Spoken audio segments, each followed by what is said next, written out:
Hello and welcome to Out of the Box, and this time we have the brand new Duel deck, Eldrazi versus Zendikar. Zendikar versus Eldrazi. Two 60-card decks, two deck boxes, a rules insert, two life counters. I think that's new.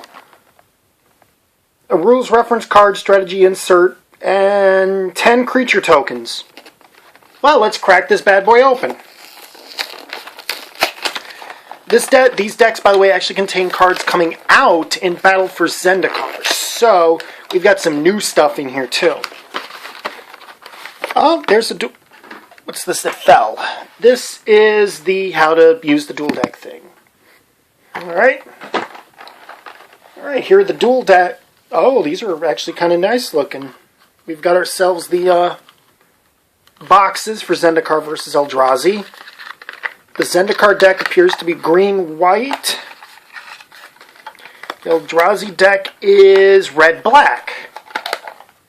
Hey, my friend Tyler will be happy. There's no blue. He hates blue.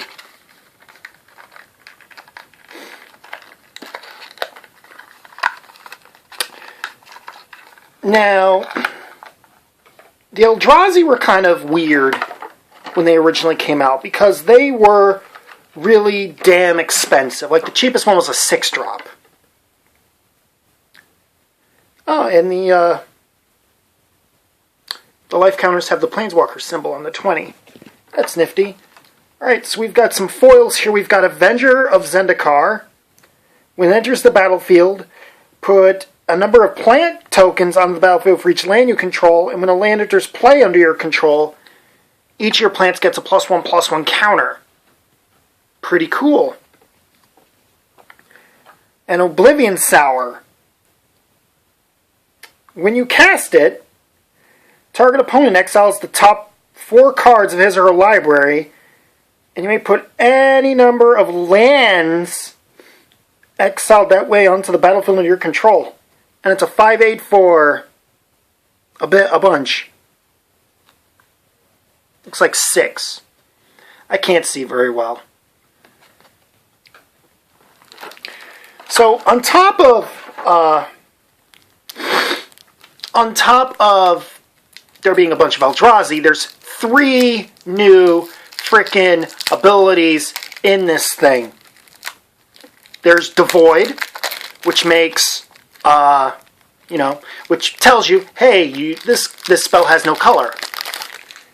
There's Awaken, which makes lands into creatures.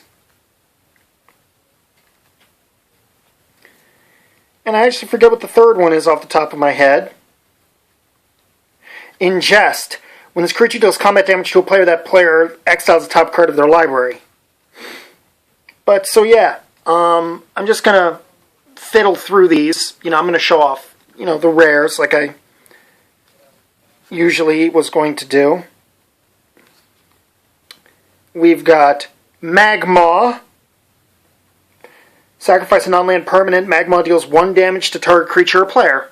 Ba-boom! The Butcher of Malakir. When it or another creature you control dies, each opponent sacks a creature. Woo-wee! It That Betrays.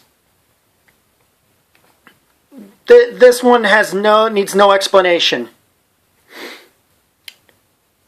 When an opponent sacrifices a non-token permanent, you gain control of it. Consume the Meek.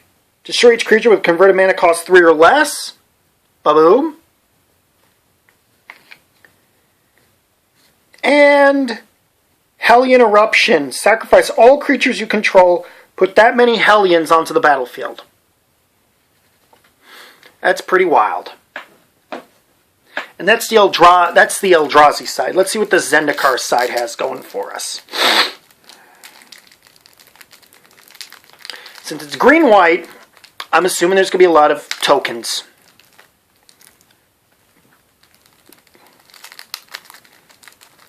Or mana ramp. Or both. Or neither. You never know.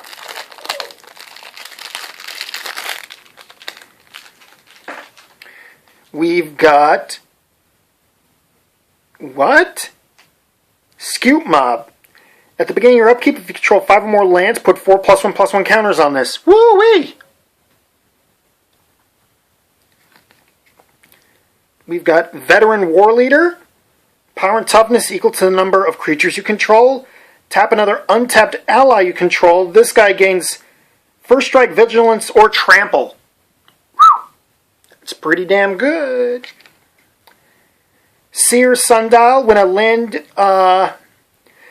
enters the battlefield under your control, you may pay 2 to draw a card. Primal Command. Choose 2. Target player gains 7 life. Put target non-creature permanent on top of its owner's library. Target player shuffles his or her graveyard in his or her library. Or search your library for a creature, reveal it, and put it in your hand. Wow.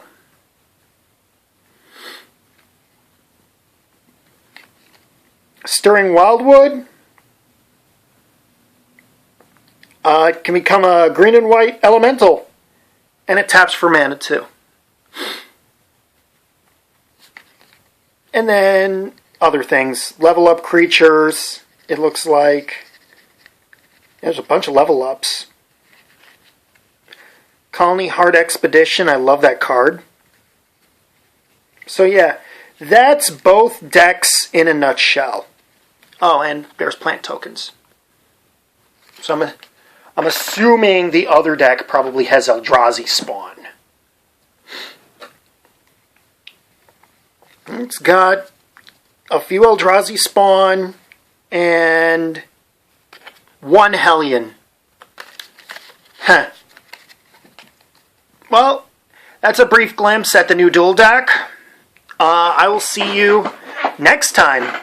Take care. Peace.